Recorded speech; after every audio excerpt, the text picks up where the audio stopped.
42% reservation నిజంగా బీసీలకి ఒక పెద్ద తలనొప్పిగా మారిందా? ఎందుకనంటే ఈ 42% రిజర్వేషన్ అనేది ఇప్పుడు స్థానిక సంస్థల్లో వచ్చేలా లేదు అనే వెద చాలా క్లియర్ కట్గా అవపడుతూ ఉంది. దీని మీద బీసీ సంఘాలు కానీ బీసీ నాయకులు కానీ ఏం చెప్తా ఉన్నారు? ఎస్, దీని గురించి చర్చించడానికి ఈరోజు మనం హైదరాబాద్కి రావడం జరిగింది. మనతోనే భారతీయ జనతా పార్టీ రాజ్యసభ ఎంపీ అయినటువంటి ఆర్ కృష్ణయ్య గారి తనయులు అరుణ్ కుమార్ గారు మనతోనే ఉన్నారు. వీరి నుంచి కొంత లేటెస్ట్ ఇన్ఫర్మేషన్ అడిగే ప్రయత్నం చేద్దాం. నమస్తే, బాగున్నారు సార్? గత 10-15 సంవత్సరాల నుంచి మీరు బీసీ కోసం, బీసీ ఐక్యత కోసం కొట్లాడుతూ ఉన్నారు. అవును. ఇప్పుడు ఎట్టగలిగా చివరి దశకు వచ్చేసింది. 42% రిజర్వేషన్ అనే దిశగా మీరు ఉన్నారు. ఇది సాధ్యం కాని దిశగా ఇప్పుడు ఉంది అంటే ఈ స్థానిక సంస్థల్లో అనే దిశగా కొంచెం వెదర్ అవపడుతూ ఉంది. ఏం చెప్తారు?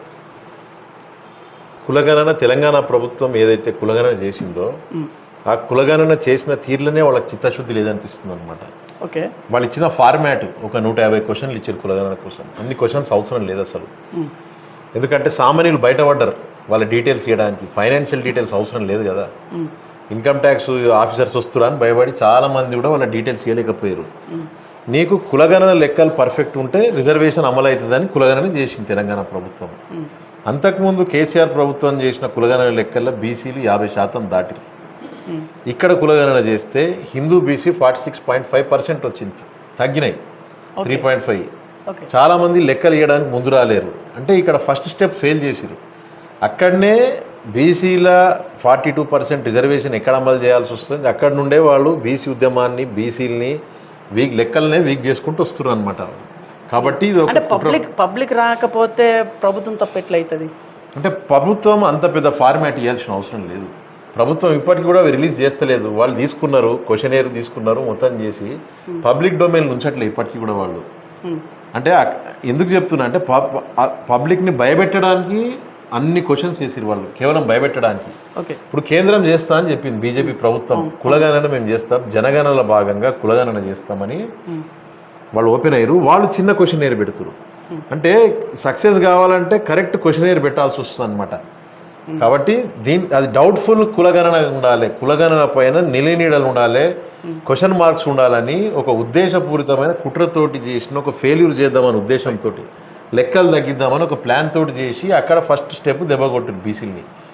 అక్కడ రాహుల్ గాంధీ లెక్కలు తీస్తామన్నాడు, ఆయనకు చిత్తశుద్ధి ఉంది. ఇక్కడ అమలు చేసే గ్రౌండ్ వర్క్ ఎగ్జిక్యూషన్ సరిగా లేదు. ఇక్కడ అడ్మినిస్ట్రేటివ్ పొలిటికల్ విల్ లేకపోవడము, అడ్మినిస్ట్రేటివ్ సెటప్ ఫెయిల్ కావడము, ప్రజల్ని భయభ్రాంతులకు గురి చేసి అక్కడనే మాకు అర్థమైంది దీన్ని కూడా ఫెయిల్ చేస్తారు నెక్స్ట్ టైం. రైట్. అంటే ఇప్పుడు రేవంత్ సర్కార్ క్లియర్గా ఒక మాట అయితే చెప్పింది, మా సైడ్ అంతా క్లియర్గా ఉంది, సెంట్రల్ గవర్నమెంట్ కేంద్రం కనుక తలుచుకుంటే అయిపోతుందని చెప్పేసి అక్కడ పెండింగ్లో ఉంది. దీన్ని మీరు ఈ గవర్నమెంట్ తప్పు పట్టడం అని ఎట్లా చూడాలి? ఇప్పుడు రాహుల్ గాంధీ కామారెడ్డి డిక్లరేషన్ ఇచ్చినప్పుడు చాలా విషయాలు చెప్పారు. అక్కడే 42%. అదొకటే కాదు, కాంట్రాక్టర్లకు రిజర్వేషన్ ఇస్తా అని చెప్పారు. ఇచ్చిరా కాంట్రాక్టర్ రిజర్వేషన్? మీరు చెప్పండి. కాంట్రాక్టర్లుగా ఓబీసీలకి, దళితులకు, వీళ్ళకి రిజర్వేషన్స్ ఇస్తాము, ఓబీసీలను మేము ఇండస్ట్రియలిస్ట్ అని చేస్తామని చెప్పారు. మీరు కామారెడ్డి డిక్లరేషన్ తీసుకొని చూడొచ్చు. మీరు ఏ అంశాన్ని కూడా వాళ్ళు తీసుకొని రావట్లేదు. ఫీజు రియంబర్స్మెంట్ రిలీజ్ అయితే లేదు, హాస్టల్ బంద్ అవుతున్నాయి. అంటే మీకు ఎందుకు చెప్తున్నా అంటే మీరు కేంద్రం కోర్టులో ఇది వేసిరని చెప్తున్నారు. ఇక్కడ రేవంత్ రెడ్డి జియో పాస్ చేయాలి, ఇక్కడ గవర్నమెంట్ ఆర్డర్ పాస్ చేసి దీనికి ఒక లీగాలిటీ తీసుకొచ్చినాక కేంద్రంకి పంపుతారు. దాన్ని తీసుకురాకుండా కేంద్రంకి పంపితే కేంద్రం ఏం చేయలేదు. ఆర్ కృష్ణయ్య అదే డిమాండ్ పెడుతున్నారు, మీరు జియో పాస్ చేయండి, గవర్నమెంట్ ఆర్డర్ పాస్ చేయండి. మీరు ఇప్పుడు ప్రభుత్వం ఎన్నో చీకటి జియోలు పాస్ చేస్తుంటారు, దీని మీద చేయండి, మీరు అమలు చేస్తున్నామని చెప్పండి. విద్యా ఉద్యోగాల్లో రిజర్వేషన్ పెంచుతున్నాము అంటే కేంద్రం తీసుకుంటుంది, వాళ్ళ పరిధిలోకి వస్తుంది అనమాట. వాళ్ళు అమెండ్మెంట్ చేస్తారు, అక్కడ పార్లమెంట్లో అమెండ్మెంట్ చేసి యాడ్ చేస్తారు, తమిళనాడులో చేసినట్టు. ఇది పంచాయతీరాజ్ చట్టము, ఇక్కడ గవర్నమెంట్ చేయాల్సిన అంశం ఇది. ఎందుకంటే రాజీవ్ గాంధీ సమయంలో చాలా మార్పులు చేసిరు, అమెండ్మెంట్స్ తీసుకొచ్చారు రాజ్యాంగంలో. ఈ లోకల్ బాడీ ఎలక్షన్స్ ఏవైతున్నాయో మహాత్మా గాంధీ గ్రామ స్వరాజ్యం తీసుకురావాలని చెప్పాడు. గ్రామ స్వరాజ్యం అంటే అన్ని కులాలని తీసుకొని రావాలి, మనము అన్ని కులాలని కూడా ఇంక్లూడ్ చేయాలి ప్రజా పరిపాలనలో గ్రామ స్థాయిలో. కాబట్టి అప్పుడు రాహుల్ గాంధీ తీసుకొచ్చిన అమెండ్మెంట్లో పవర్స్ ఇవ్వడం జరిగిందనమాట, రాష్ట్ర ప్రభుత్వాలు పెంచవచ్చు. సుప్రీంకోర్టు కూడా ఒక జడ్జిమెంట్ ఇచ్చింది, కులగణన లెక్కలను బట్టే మీరు రిజర్వేషన్ పెంచండి అని. సుప్రీంకోర్టు తీర్పు ఇచ్చింది. ఇక్కడ కులగణన లెక్కలు వచ్చినాయి, వీళ్ళు తప్పుడు లెక్కలు ఇచ్చినా కూడా 46.5% వచ్చినందుకు గవర్నమెంట్ చేయొచ్చు. సుప్రీంకోర్టు వ్యతిరేకం ఏం లేదు, లెక్కలు ఫస్ట్ అని చెప్తుంది సుప్రీంకోర్టు. రైట్. అంటే ఇప్పుడు ఇదంతా రేవంత్ సర్కార్ కక్షపూరిత ధోరణి వ్యవహరిస్తుంది అన్నట్టుగా మీరు ఇండైరెక్ట్గా చెప్తా ఉన్నారు. తెలంగాణ ఇప్పుడు కర్ణాటకలో సీఎం అయ్యిండు, బీసీ సీఎం సిద్ధరామయ్య. అవును. తమిళనాడులో ఒక మంగళ కులానికి చెందిన వ్యక్తి అక్కడ అధికారంలోకి వచ్చిండు, కరుణానిధి, ఈరోజు వాళ్ళ కొడుకు సీఎం అయ్యిండు. కేరళలో ఒక బీసీ సీఎం అయ్యిండు. దక్షిణ భారతదేశం మొత్తం యావత్ దక్షిణ భారతదేశం, మహారాష్ట్రలో బీసీలు పెద్ద పెద్ద ఇండస్ట్రియలిస్టులు ఉన్నారు, రాజకీయ నాయకులు ఉన్నారు, ఓబీసీ ఉద్యమం గట్టిగా ఉన్నది అక్కడ, జగన్ భుజ్బల్ అంటున్నారు. ఈ తెలంగాణ గడ్డ మీద బీసీల లెక్కలు వచ్చినాక ప్రభుత్వాలు భయపడుతుంది, ప్రభుత్వం నిజంగా కూడా భయపడుతుంది. పునాదులు తెలంగాణ బీసీమయం అవుతుంది ఏదో ఒక రోజు. దానికి తొలి మెట్టు పంచాయతీరాజ్ వ్యవస్థ. సర్పంచ్లు ఎక్కువయ్యారంటే ఎవరు ఆపలేరు బీసీ ఎమ్మెల్యేలు కావడము. కాబట్టి దీన్ని నీరుగార్చే ప్రయత్నం, ఎక్కడ అధికారం చేజిక్కించుకుంటారు. రేపు మహిళా బిల్లు అమలవుతుంది, కేంద్రం కులగణన చేస్తుంది, రేపు కులగణన లెక్కలు వస్తాయి, తెలంగాణలో కూడా కేంద్రం చేసే లెక్కలు కూడా వస్తాయి. అప్పుడు గ్రామస్థాయిలో ఉద్యమం గ్రామస్థాయికి అన్నది వెళ్ళిపోతుంది అప్పుడు. కాబట్టి రైట్. ఇప్పుడు స్థానిక సంస్థల్లో మీ రోల్ ఏంటిది యాక్చువల్లీ? అంటే మీదని కాదు, మీ సంఘం యొక్క రోల్ ఏంటిది, ఏం చేయాలనుకుంటున్నారు? ఆర్ కృష్ణ గారు నిరంతరము ఒక 200 మందికి లెటర్స్ రాసిస్తుంటాడు. ఆయన ఉద్యమము ఒక 50 ఏళ్ల నుండి చేస్తుండు. అందరినీ కలుపుకపోయి చేసే ఉద్యమం అది, 50 years. అందరినీ కలుపుకపోయి చేసే ఉద్యమం. అన్ని పార్టీలు బీసీ అని ఎవరు గొంతెత్తినా కూడా వాళ్ళని కలుపుకొని పోతాడు. ఒక సామరస్యమైన ఉద్యమం. ఎందుకంటే డబ్బులేని కులాలు ఇవి, డబ్బులేని కులాలు కాబట్టి అగ్రెసివ్ ఫైట్కి రారు. కాబట్టి వాళ్ళను డ్యామేజ్ కావద్దు, ఈ కులాలు డ్యామేజ్ కావద్దు, నాయకత్వం దెబ్బతినొద్దని నాయకత్వాన్ని పెంచుకుంటా, పిటిషన్లు ఇచ్చుకుంటా, ప్రెస్ మీట్లు పెట్టుకుంటా, మీటింగ్లు పెట్టుకుంటా, ఎవరిని దూషించకుండా సామరస్యమైన రాష్ట్ర వాతావరణం, కులాల మధ్య చిచ్చులు పెట్టకుండా ఒక సామరస్య విధానంలో కోర్టుల కేసులు వేసి, ఇప్పుడు కులగణన సుప్రీంకోర్టులో కృష్ణ వేసిన కేసు నడుస్తుంది. 2 వ్యక్తులతో వేయించాడు. జి మల్లేష్ యాదవ్, ఆల రామకృష్ణ అని 2 వ్యక్తులతోటి సుప్రీంకోర్టులో లాయర్లను మాట్లాడి కులగణనలో ఈరోజు ఇంకా కేసు నడుస్తుంది, సెంటర్ కూడా ఇచ్చేసింది. కాబట్టి ఒక సిస్టమేటిక్ విధానంలో కృష్ణ ఉద్యమాన్ని నిర్మిస్తుండు. ఓకే సార్, ఇప్పుడు ఉద్యమం అనేది ఉధృతం చేసే దిశగా మీరు ఏమైనా అడుగులు పెడుతున్నారా? అంటే 42% రిజర్వేషన్ కారణంగా ఇప్పుడు 42% ఏకైక వ్యక్తి తెలుగు రాష్ట్ర, ఇప్పుడు ఈ తెలంగాణలో పోరాడుతున్న ఏకైక వ్యక్తి మీరు చూస్తున్నారు కృష్ణనే. బీజేపీ పార్టీలు ఉన్నా కూడా ఆయన సంఘం తరఫునే పోరాటం చేస్తుండు. ఎవరు వాయిస్ ఇచ్చినా ఇవ్వకున్నా ఆయన 42% కోసం ప్రభుత్వాన్ని రోజు ప్రెస్ మీట్లు పెట్టి అడుగుతుండు. కాబట్టి ఆయన ఉద్యమం ఆగదు, అవసరమైతే కోర్టు కేసెస్ కూడా ఫైట్ చేయడానికి సిద్ధంగా ఉన్నాడు ఆర్ కృష్ణయ్య గారు. కాబట్టి ఎట్టి పరిస్థితుల్లో ఈసారి సర్పంచ్లలో 42% బీసీ కులాలు అడుగు పెట్టాలన్న సంకల్పంతో కృష్ణన్న గారు ఉన్నారు. ఓకే, మీరు ఇప్పుడు బీఆర్ఎస్ అధినేత గారు కూతురు కల్వకుంట్ల కవిత గారితో మీ సంబంధం ఎట్లాంటిది? ఇప్పుడు కల్వకుంట్ల కవిత గారు కృష్ణన్న ఆశీస్సులు తీసుకోవడం కోసం ఈరోజు రావడం జరిగింది. గత కొన్ని రోజులుగా మనం చూస్తున్నాము, బీసీ అని ఆమె గొంతెత్తుతుంది, కొన్ని శక్తులు వ్యతిరేకిస్తున్నాయి. ఆమె ఎవరు అంటే ఇక్కడ ఏంటిదంటే ఎవరైనా రావచ్చు, మనం కులం చూడం, ఇక్కడ బీసీల ప్రయోజనాలు చూస్తాం. కవితక్క వల్ల బీసీల ప్రయోజనాలు నిజంగా కూడా బీసీలకు లాభం చేకూరుతుందంటే 100% స్వాగతిస్తాం. కృష్ణ కూడా చెప్పిండు, నా కూతురుతో సమానం కల్వకుంట్ల కవిత, బీసీల కోసం ఒక మహిళ గొంతెత్తుతుంది అని అన్నాడు, కృష్ణ అన్నాడు. కాబట్టి ఖచ్చితంగా మద్దతు ఇస్తాము. కవితక్క గారు కూడా ఈ 42% ఉద్యమం కోసం రైలు రోకో చేద్దామన్న ఆలోచనతో ఉన్నది కవితక్క. కాబట్టి దానికి బీసీ సంఘాలు సంపూర్ణ మద్దతు ఇస్తాయి, గ్రామ స్థాయిలో ప్రజలు కూడా పాల్గొనొచ్చు. రైట్. ఇప్పుడు సార్ ఇక్కడ ఆర్ కృష్ణయ్య గారితో గతంలో అంటే పూర్వంలో ఉన్నటువంటి వ్యక్తులు ప్రజెంట్ లేరు అనే మాట బయట వినిపిస్తూ ఉంది. ఆర్ కృష్ణన్న ప్రధానమంత్రిని కలిసినప్పుడు కొడుకు నాకు షర్ట్ ఇప్పియలేడు ఆయన, నేను 17 ఏళ్ళ హాస్టల్ ఉన్నా. ఏ ఉద్యమంలో అయినా మీరు ప్రపంచవ్యాప్తంగా తీసుకోండి, క్యూబాలో వచ్చిన విప్లవం కావచ్చు, లాటిన్ అమెరికాలో వచ్చిన విప్లవం కావచ్చు, పక్కోడు బుల్లెట్ దెబ్బ తిన్నాడు, కానీ ఫస్ట్ నేను తిన్నా దెబ్బ. 17 ఏళ్ళు హాస్టల్లో చదివిన నేను. ఇక్కడికి ఏం లేకుండా వచ్చిన వాళ్ళు షర్టు ప్యాంట్ ఇప్పించి ప్రధానమంత్రిని కలిసిండు, ఆర్ కృష్ణయ్య కల్పించిండు, వాళ్ళకి ఇప్పించిండు. ఆయన తెల్ల షర్టు తెల్ల ప్యాంట్ వేయించి తినడానికి తిండి లేని వాళ్ళని లీడర్లను చేసి వాళ్ళు ఖచ్చితంగా వాళ్ళు సంఘాలు పెట్టుకుంటే 100 సంఘాలు ఉన్నాయి. ఆర్ కృష్ణ స్వాగతిస్తాడు, ఎందుకంటే వాళ్ళకు ఉంటుంది కదా సొంతంగా మనం బయటికి పోవాలి, వస్తూనే ఉంటారు. ఇది ఒక సముద్రం, వచ్చేటోళ్ళు వస్తారు, పోయేటోళ్ళు పోతారు. ఆర్ కృష్ణ ఎప్పుడైతే సీఎం క్యాండిడేట్ అయ్యిండో అప్పుడు సంఘాలకు వెయిట్ పెరిగింది రాష్ట్రంలో. కాబట్టి చాలామంది సంఘాలు పెట్టుకురు, 100 సంఘాలు ఉన్నాయి. మేము కూడా ఎంకరేజ్ చేస్తాం వాళ్ళని పెట్టుకోమని. రైట్. ఇప్పుడు ఓకే మీరు ఎంకరేజ్మెంట్ చేస్తా ఉన్నారు, కానీ వాళ్ళు మీతో కలిసి వస్తాలా? ఒకే తాటి మీదకి రావట్లేరు. బీసీ సంఘాలు రకరకాల సంఘాలు పెట్టుకున్నారు, బట్ ఒక్క ప్లాట్ఫామ్ మీదకి లేరు అనే వాదన తెర మీదకి వస్తూ ఉంది. చూడండి, మా సోదరులను మేము దూషించాం, ఓకే. ఎందుకంటే ఆర్ కృష్ణన్న ఎంతో ఓపికతోటి కలుపుకపోయాడు. ఒక ఇంట్లో పంచాయతీ ఉన్నప్పుడు మనం బయటికి తీసుకురాం. మనం ఎవరి ప్రయోజనాలు వాళ్ళకు ఉంటాయి, వాళ్ళు బతకాలని మనం కోరుకుంటాం కదా. వాళ్ళ ప్రయోజనాలు ఎక్కడున్నా కూడా మన సంఘం తరఫున ఎవరిని ఖండించము. రైట్. మన సంఘంలో అందరినీ కలుపుకొని పోతాం, పాజిటివ్ మాటలే మాట్లాడతాం. మేము బీసీ రాజ్యాధికారం చేపట్టాలంటే ఫస్ట్ మీకు ఒక బీసీ పార్టీ ఉండాలి, ఉద్భవించాలి. ఎస్, ఆ పార్టీ అనేది మీ ఆధ్వర్యంలో వస్తుందా?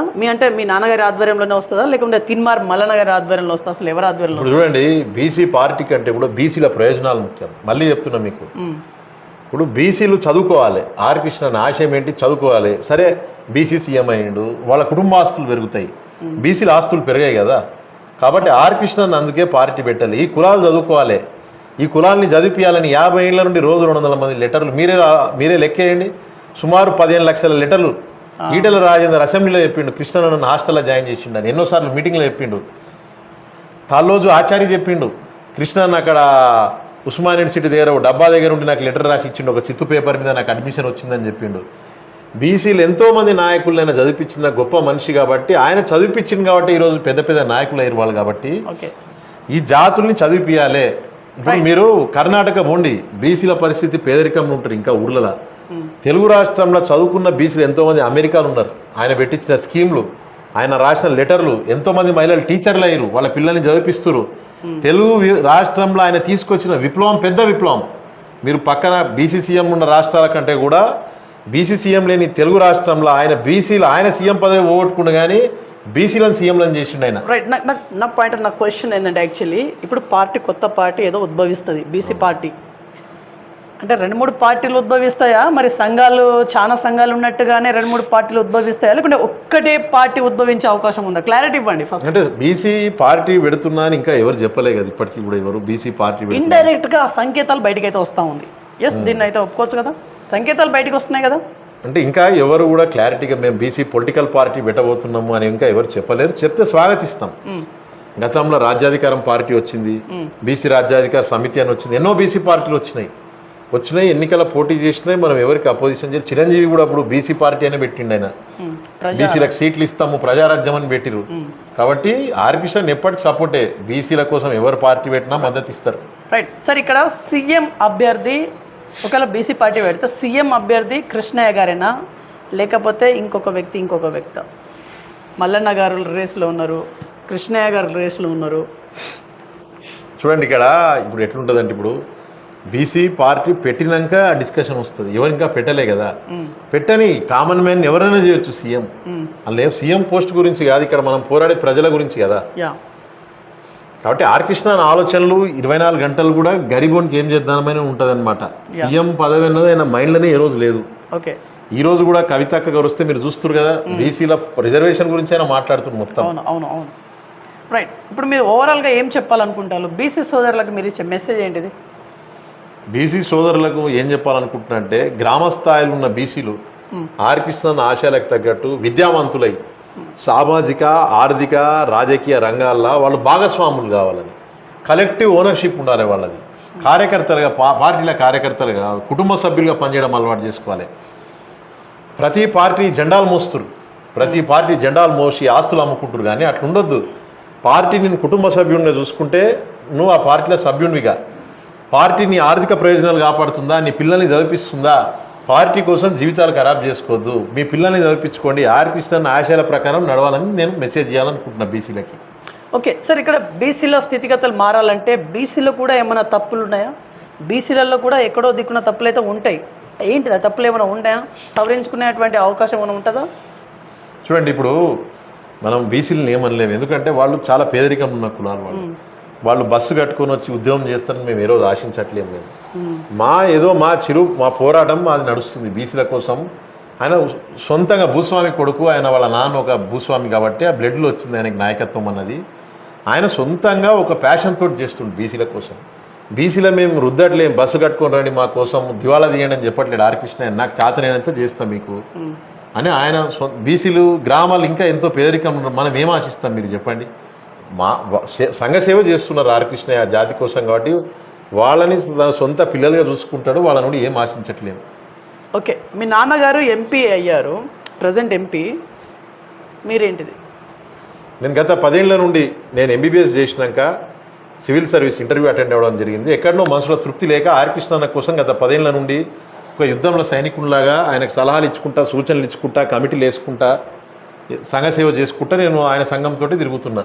యూపీఎస్సీ సెలెక్ట్ అయ్యి మీరు ఇంటర్వ్యూకి అటెండ్ అవ్వడం జరిగింది. మనం అవునా, ఏమైంది సార్ మరి? అంటే మన మనసు అంతా ఇక్కడనే ఉందన్నమాట. నానేం చేస్తుంటాడు మన మనసు ఇక్కడ ఉంది. అక్కడ క్వశ్చన్ పేపర్లు ఆన్సర్ రాస్తున్నా మనసు ఇక్కడనే ఉందన్నమాట. దానివల్ల కంప్లీట్ చేయలేకపోయినా, దానివల్ల ఇంటర్వ్యూ పోయి కూడా లైట్ తీసుకోవడం జరిగింది. మనం ఇంకా పట్టించుకోకుండా వచ్చేసినట్టు. ప్రిలిమినరీ మెయిన్ ఎగ్జామ్ క్లియర్ అయినా అన్ని క్లియర్ అయినా పేరు కూడా వస్తుంది గూగుల్లో, మీరు కొట్టి చూస్తే నా కంప్లీట్ పేరు, ఇంటర్వ్యూ డేట్ అని వస్తుంది.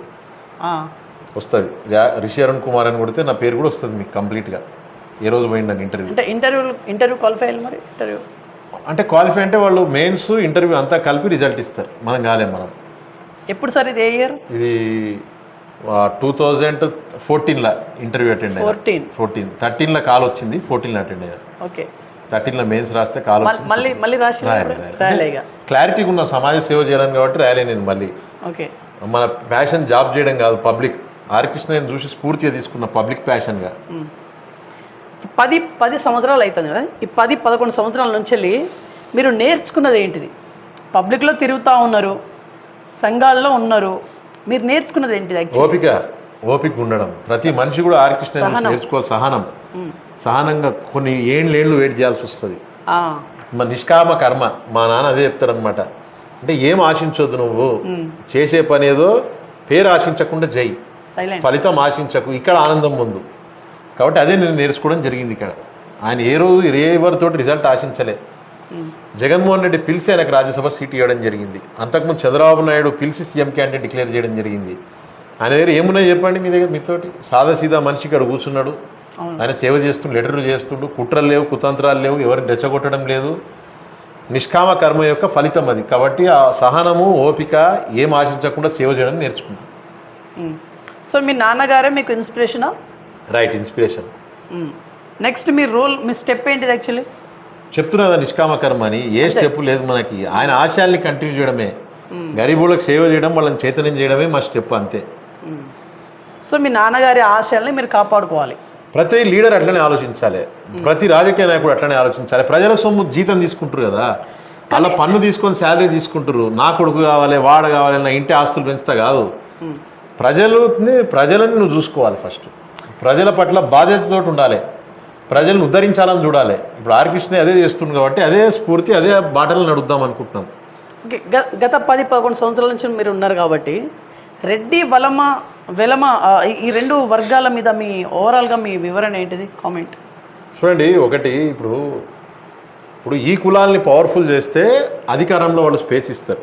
ఇప్పుడు ఒక ఎన్నికల పోటీ చేయాలంటే 50 కోట్లు పెట్టుకోగలగాలి. అదే పెట్టే బీసీలు ముందుకు వచ్చిన రోజు మనం వాళ్ళని గట్టిగా అడగగలుగుతాం. అవి పెట్టే స్థాయికి బీసీలు రావాలంటే, ఆర్థికంగా వాళ్ళు ఎదగాలంటే విద్యావంతులు కావాలి.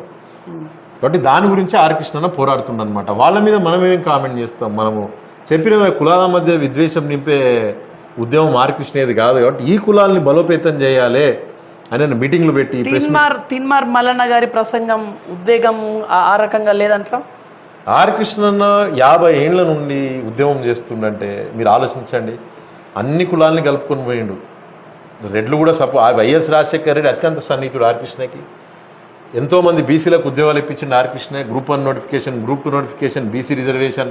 మల్లన్న గారు మీతోనే ఉన్నారా? తీన్మార్ మల్లన్న గారు మీతోనే ఉన్నారా? వచ్చిండు తీన్మార్ మల్లన్న కూడా ఆర్ కృష్ణ దగ్గరికి వచ్చిండు, ఆశీస్సులు తీసుకొని పోయాడు. ఎవరు వచ్చినా స్వాగతిస్తాం, వస్తుంటారు, పోతుంటారు. కాబట్టి ప్రతి బీసీ సోదరుడు ఉద్యమం చేయొచ్చు. యాక్చువల్లీ ఫైనల్లీ మీరు ఇప్పుడు ఏం చెప్పి ముగించాలనుకుంటారు బీసీలకు కానీ మన స్టేట్ గవర్నమెంట్ కానీ మీరు ఇచ్చేటువంటి మెసేజ్? స్టేట్ గవర్నమెంట్కి, తెలంగాణ రాష్ట్ర ప్రభుత్వానికి నేను ఏం చెప్తున్నా అంటే, ఆర్ కృష్ణ గారి సూచనలు మీరు తీసుకోండి. మీరు ఈరోజు ఆయన పార్టీలకు అతీతంగా పనిచేస్తుండు. ఆయనని మీరు శత్రువులాగానో, ఆయన స్టేట్మెంట్లను చూసి ఏదో నెగిటివ్గా తీసుకోకండి దయచేసి. ఆయన కేవలము బీసీల ప్రయోజనాల కోసం మాత్రమే పోరాడతాడు. ఈబీసీలకు కూడా స్కాలర్షిప్ పెట్టించిన గొప్ప మనిషి. ఆ అగ్రకులాల పేదలకు కూడా ఆయన పెట్టించిండు. వైఎస్ రాజశేఖర రెడ్డి దగ్గర తీసుకొని పోయి మీ అగ్రకులాల పేదలకు కూడా పెట్టాలంటే వైఎస్ రాజశేఖర రెడ్డి ఆశ్చర్యపోయిందంట. మా కులాల గురించి నువ్వెందుకు అడుగుతున్నావు, మా కులాల పేదల గురించి? కాబట్టి కృష్ణన్న బీసీల గురించి వాటాల రిప్రజెంటేషన్ కావాలడుతుండు. పన్ను కడుతున్నాము, అధికారంలో వాటా ఇవ్వండి. అమెరికాలో ఆ రోజు అదే విప్లవం వచ్చింది. పన్ను కడుతున్నాం మేము, మాకు వాటా ఎందుకు ఇయ్యారు అధికారంలో? ట్యాక్సేషన్ వితౌట్ రిప్రజెంటేషన్ అనన్యాయం తీసుకొచ్చారు అమెరికాలో. ఇక్కడ సంఘాల తరఫున కూడా ఆర్ కృష్ణ నాయకత్వంలో అదే అడుగుతున్నాం. పన్నుల మాకు వాటా ఉన్నప్పుడు అధికారంలో వాటా కావాలని ఆర్ కృష్ణని అడుగుతుండు. అది కూడా సామరస్యంగా, ఏ కులాన్ని దూషించకుండా అన్ని కులాల్ని సామరస్యంతో కలుపుకొని పోయి అడుగుతున్నాం. కాబట్టి పెద్ద మనసు చేసుకొని కాంగ్రెస్ ప్రభుత్వము కృష్ణన్న ఏదైతే డిమాండ్ చేస్తుండో జీవోపాధ్యాయుల వెంటనే అనేది చేసి బీసీలకు న్యాయం చేయాలని ఆర్ కృష్ణ కోరుతుండు. సార్ ముగించే ముందు వన్ మోర్ క్వశ్చన్ సార్. ఈ రాజ్యాధికారం వచ్చే ముందు ఇంకా 3 సంవత్సరాలు ఎలక్షన్ ఉంది కాబట్టి వచ్చే ముందు ఈ సోకాల్ పెట్టినటువంటి అన్ని సంఘాలు ఒకే తాటి మీదకి వచ్చే అవకాశం ఉంటుందా? దీన్ని వన్ ఆన్సర్ ఇచ్చి ముగించేద్దాం. సంఘం ఎక్కడున్నా నినాదం జేబీసీ ఉంది కాబట్టి అంత ఒకటే దగ్గరికి బీసీల దగ్గరికి వస్తున్నాయి. ఎన్ని సంఘాలు ఉన్నా కూడా అందరు లాస్ట్కి జేబీసీ అంటారు. మీ దగ్గర గమనించండి. కాబట్టి ఎక్కడ ఏం ప్రాబ్లం లేదు, అంత ఐక్యమయ్యే ఉన్నాం మేమంతా. జేబీసీ అనే నినాదంతో అంతా ఐక్యమయ్యే ఉన్నారు కానీ ఒకే వేదిక మీద లేరు. ఇప్పుడు కృష్ణన్న 100 మంది జాతీయ నాయకుల్ని తయారు చేసిండు. ఎట్లా కూర్చుంటారు మీరు చెప్పండి? ప్రోటోకాల్ ప్రాబ్లం అవన్నీ ఉంటాయి కానీ అందరు ఫోన్లో టచ్ ఉంటారు. అందరు కూడా కృష్ణన్న నాయకత్వంలో 100 మంది నాయకుల్ని తయారు చేసిండు. ఓకే, ఎట్లా కూర్చోబెడతారు మీరు చెప్పండి? ప్రాబ్లం ఉంటుంది ఎక్కువ, కానీ మీటింగ్లలో ప్రెస్ మీట్లలో కలుస్తూనే ఉంటారు. ఎవరైనా థర్డ్ పార్టీ ఆర్గనైజ్ చేసిన ప్రెస్ మీట్లలో అందరు నాయకులు కలుసుకుంటారు, కూర్చొని కూడా ఉంటారు. ఎన్నో ప్రెస్ మీట్లలో కలిసిపోతుంటారు. అట్లాంటి ప్రాబ్లం ఏం లేదు. జైబీసీ అనే నినాదమే అందరిని కలుపుతుంది. ఓకే, సో మీ నినాదం ఒకటి చెప్పి ముగించేద్దాం. ఏంటి మీ నినాదం? ఇప్పుడు పన్ను కట్టే కులాలు ఏవైతే అందరిమి కూడా పన్నుల వాటాదారులం. జిఎస్టీ కడుతున్నాం, హోటల్కి పోతే జిఎస్టీ కడుతున్నాం, ప్రతి దాంట్లో ఇన్కమ్ ట్యాక్స్ కడుతున్నాం, ఎంప్లాయీస్ అందరూ కూడా కడుతురు, వ్యాపారవేత్తలు జిఎస్టీ కడుతురు. కాబట్టి పన్నుల భాగస్వామ్యం మేము అయినప్పుడు, ఈ కులాలు అయినప్పుడు అధికారంలో కూడా భాగస్వామ్యం కావాలన్న నినాదమే ఈరోజు నడిపిస్తుంది. ఆ రోజు అమెరికాల సివిల్ వార్ని దానికోసమే తీసుకొచ్చారు. ట్యాక్సేషన్ వితౌట్ రిప్రజెంటేషన్ అన్న నినాదమే ఇక్కడ కూడా ఏంటిదంటే పన్ను కట్టే ప్రతి వ్యక్తి పన్ను కడుతున్నప్పుడు అసెంబ్లీలో అడుగుపెట్టే హక్కు ఉంటుంది ఈ కులాలకి. కాబట్టి ఈ నినాదంతో ముందుకు పోవాలి. బీసీ సోదరులంతా కూడా ముందుకు రావాలి. గ్రామ స్థాయిలో వచ్చి 42% కోసం పోరాడాలని కోరుకుంటున్నాం. సార్ ఒక క్వశ్చన్ అడిగి ముగించేద్దాం. కొంతమంది నాకు అడిగిళ్ళు, అంటే ఆర్ కృష్ణయ్య గారు ఉన్నారు కదా, వారితో మీరు నడవచ్చు కదా అని అంటే కొన్ని సంఘాల వాళ్ళు నాకు ఫోన్లో చెప్పినటువంటి వాదన ఏంది, క్వశ్చన్ ఏంటంటే ఆర్ కృష్ణయ్య గారు బీజేపీలోకి ఎందుకు వెళ్ళారు? ఒక సంస్థలో ఉన్నారు, ఒక సంఘంలో ఉన్నారు, సంఘంలో ఉన్న వ్యక్తి బీజేపీలోకి వెళ్ళడం ఏంటి అనే క్వశ్చన్ మార్క్ ఇస్తా ఉన్నారు. దీనికి ఒక క్లారిటీ ఇవ్వండి. యాక్చువల్గా ఆర్ కృష్ణన్న గారు ఎల్బీ నగర్ ఎమ్మెల్యేగా ఉన్నప్పుడే రాజీనామా చేద్దాం అనుకున్నారు. నేనే ఏం చెప్పిన అంటే ఆర్ కృష్ణకి నేనే సలహా ఇచ్చిన, నువ్వు ఒక ఇన్స్పిరేషన్గా మిగిలిపోవాలి బీసీ జాతి కోసము. నువ్వు ఆ పాలస్తీన్ వాళ్ళు ఫైట్ చేసినట్టు అట్లా ఫైట్ చేయదు, నువ్వు అది ఫెయిల్యూర్ ఉద్యమం అయితే నువ్వు ఒకసారి నేనే చెప్పిన, నువ్వు అధికారంలో ఉంటే కొత్త తరం బీసీలు స్ఫూర్తిగా తీసుకుంటారు. వాళ్ళు ఎమ్మెల్యేనా ఎంపీనా అని చూస్తారు. సినిమా పిచ్చి తెలుగు రాష్ట్రాల సినిమాలు ఎక్కువ చూస్తారు, హీరోలాగా చూడాలనుకుంటారు వాళ్ళు. కాబట్టి నువ్వు హీరోలాగా ఉండాలి. ఆర్ కృష్ణకి ఎట్లాంటి కోరిక లేదు అధికారానికి పోవాలని నేనే చెప్పడం జరిగింది. యూత్ కాబట్టి నేను మంచి సలహాలు ఇవ్వడం జరిగింది. యూత్కి ఈరోజున్న బీసీ యూత్కి నువ్వు స్ఫూర్తి నిలబడాలంటే అసెంబ్లీలో పార్లమెంట్లో అడుగు పెట్టాలి, అలా కాంప్రమైజ్ కావద్దంటే ఆర్ కృష్ణన్న రాజీనామా చేద్దాం అనుకున్నా అన్న టర్మ్ కంప్లీట్ అయ్యిండు. మిర్యాలగూడ కూడా నేనే పోటీ చేయమని చెప్పిన, ఆయనకి ఇంట్రెస్ట్ లేకున్నా కూడా. ఎందుకంటే ఒక విప్లవం తీసుకురావాలి, నువ్వు బీసీలకు చైతన్యం తీసుకురావాలి, అసెంబ్లీలో పోటీ చేయాలంటే భయపడుతురు పైసలు లేవని అని జగన్మోహన్ రెడ్డికి మద్దతు ఇవ్వడం జరిగింది. జగన్మోహన్ రెడ్డి అప్పుడు అసెంబ్లీ ఎన్నికలు జరిగినప్పుడు పోయినసారి లాస్ట్ టైం సీఎం అయ్యే ముందు మనం జగన్మోహన్ రెడ్డికి అవుట్ రైట్ మద్దతు ఇచ్చేసరికి జగన్మోహన్ రెడ్డి పాత వైఎస్ అనుబంధం, అప్పుడు వైఎస్ఆర్కి ఆర్ కృష్ణ సన్నిహితుడు, వైఎస్ రాజశేఖర రెడ్డి కృష్ణ అంటే ఎంత అనుబంధము, అట్లనే ఆయనకు మద్దతు ఇవ్వడం వల్ల జగన్మోహన్ రెడ్డి పిలిచి పార్లమెంట్ సీట్ ఇచ్చిండు. రాజ్యసభ సీట్ ఇవ్వడం వల్ల బీసీ ఉద్యమం పెరిగింది గ్రౌండ్ స్థాయిలో. మనం అనుకున్నట్టే గ్రౌండ్ స్థాయిలో ఉద్యమం పెరిగింది. ఆర్ కృష్ణ సుప్రీంకోర్టులో కేసులు ఫైట్ చేస్తుంది బీసీల కోసం. ఈరోజు ఉట్టిగా ఖాళీ ఏం లేడైనా సుప్రీంకోర్టులో కులగణన గురించి ఆయన ఎప్పటి నుండో కేసు వేస్తుంది. మొన్న అయితే ఇక్కడ మీరు అడిగిన చివరి ప్రశ్న, బీజేపీకి ఎందుకు పోయిందంటే కులగణన కోసం జాతీయ స్థాయి సంఘాల వాళ్ళే ప్రశ్నిస్తారు. తప్పక మా సోదరులు ప్రశ్నించాలి. ఇప్పుడు నా చెల్లె నన్ను ప్రశ్నిస్తుంది, మా అమ్మ నన్ను ప్రశ్నిస్తుంది, మేము జవాబు చెప్తాం. ఇప్పుడు ఆర్ కృష్ణ అన్న బీజేపీలో పోయినాకనే కేంద్రం కులగణన కొట్టుకుంది. ఈరోజు కులగణన కోసం ఆయననే సుప్రీంకోర్టులో కేసు వేయించిన నాయకుడు. గత 30 ఏళ్ల నుండి ఫైట్ చేస్తుండే. ఏ ప్రధానిని అడిగినా కూడా కులగణన. మొన్న పార్లమెంట్లో కూడా ఆయన మాట్లాడిండు, కులాల లెక్కలు తీయాలి, మంత్రిత్వ శాఖ పెట్టాలని అడిగిండు ఆర్ కృష్ణ. ఇప్పుడు ఢిల్లీకి పోకుంటే ఇప్పుడు నరేంద్ర మోడీ గారు స్వయాన్ని ఆర్ కృష్ణని పిలిపించుకొని నువ్వు 50 ఏళ్ల నుండి బీసీల కోసం గొంతువై పోరాడుతున్నావు, జాతీయ బీసీ కమిషన్ అడిగినట్టు రాజ్యాంగ హోదా ఇచ్చినాము, ఇప్పుడు కులగణన కూడా ఒప్పుకుంటాము, మా పార్టీలో రావాలి నీ జాతి ప్రయోజనాల కోసం అంటే అప్పుడు ఆర్ కృష్ణ పోవడం జరిగింది. ఓకే, ఆయనకు పదవే ఇంట్రెస్ట్ లేదు, ఆయన ఎందుకు పోతాడు మీరు చెప్పండి. బీసీ ప్రయోజనాల కోసం ఈరోజు సాధించింది కూడా కులగణన ఎక్కడైనా. యాక్చువల్లీ ఇది క్వశ్చన్ నాది కాదు, కొన్ని సంఘాల వల్ల ఖచ్చితంగా ప్రశ్నించాలి. Yeah. ఆర్ కృష్ణ తయారు చేసిన నాయకులు ఆయన ఫస్ట్ ప్రశ్నించడం నేర్పుతాడు కాబట్టి అది ఉద్యమ స్ఫూర్తికి ఒక చిహ్నం, అది ప్రశ్నించాలి, జవాబు ఇది. రైట్. సో ఇది ఇవాళ ఇన్ఫర్మేషన్ చూస్తున్నాను BVR TV news. Until then బాబా, ఐ టేక్ కేర్.